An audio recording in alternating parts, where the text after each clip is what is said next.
અંબાલાલભાઈ જે ખેડૂતો માટે કાયમી વળતારો આપી રહ્યા છે અને તેના વળતારાનું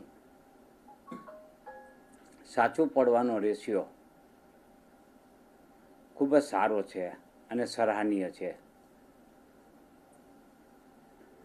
રાજકોટના વિજ્ઞાન જાથાના જયંતભાઈ પંડ્યાજી છે, તેમણે પણ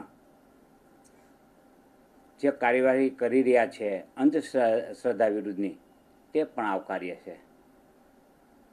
પરંતુ અહીંયા વિજ્ઞાન જાથાના જયંતભાઈ પંડ્યાએ અંબાલાલ કાકા વિરુદ્ધ જે ફરિયાદ નોંધવાની વાત કરી છે, તે મારી દૃષ્ટિએ એમનું ઉતાવળિયું પગલું છે. કારણ કે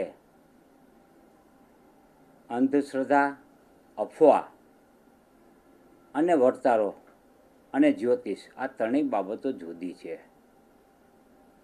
અંધશ્રદ્ધા અને અફવાઓ એ પોતાના સ્વાર્થ માટે ફેલાવવામાં આવે છે અને કેટલીક વખત સમાજમાં વર્ગ વિગ્રહ કરવા માટે ફેલાવવામાં આવે છે.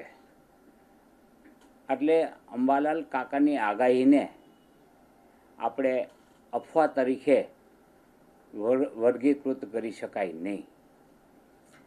તેમ છતાં વિજ્ઞાન જાથાએ તેમને અફવા ફેલાવવાના અને ખેડૂતોને નુકસાન કરવા માટેના વર્તારાને સ્થાન આપ્યું છે, તે મારી દૃષ્ટિએ તદ્દન ગેરવ્યાજબી છે. એટલું જ નહીં, તેમની પર કોઈ પણ કાયદાકીય કેસ બનતો નથી.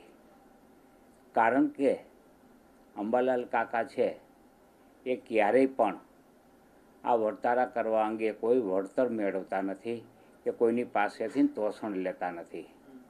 તેવા સંજોગોમાં તેમની ઉપર કેસ કરવાની જે વાત છે એ પાયાથી જ ગેરકાયદેસર છે. તેમ છતાં જો તેમની ઉપર કોઈપણ પ્રકારે કોઈપણ વ્યક્તિ દ્વારા કેસ કરવામાં આવશે તો અમે તેમનો સામનો કરીશું અને કેસ અંગેનો જે કાંઈ ખર્ચ, કાનૂની ખર્ચ થાય તે તમામ ખર્ચ અમે ભોગવીશું.